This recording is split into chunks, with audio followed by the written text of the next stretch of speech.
अब हमारे किताबों में हमारे बच्चों ने किस किस ने पढ़ा है कि हमारे पूर्वज बंदर थे? पढ़ा है? पढ़ाई होगा, पढ़े लिखे हो तो।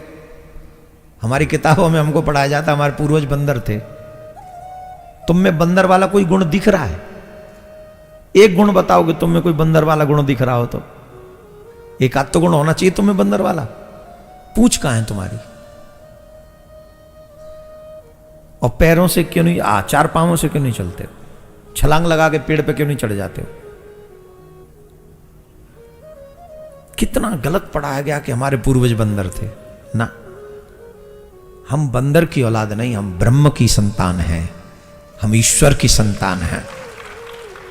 इसीलिए कहा गया है ईश्वर अंश जीव अविनाशी चेतन अमल सहज सुख राशि।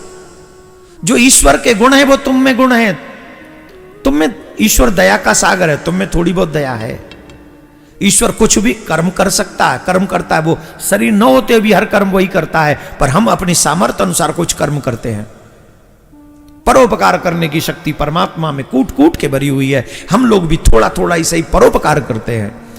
वो आत्मा, वो जो परमात्मा है वो सतचित आनंद है, नित्य निरंतर है, तीनों कालों में रहता है, और हमारी आत्मा भी तीनों कालों में रहती है। हम मरते नहीं, हमारा शरीर मरता है। अब कोई कहे हम मर गए, हम नहीं मरेंगे, शरीर मरेगा, और हम शरीर नहीं है, हम आत्मा हैं।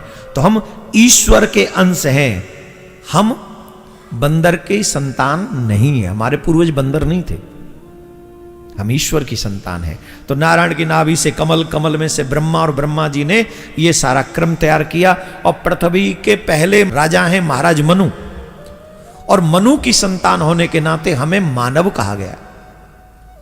हम किसकी संतान है? मनु की।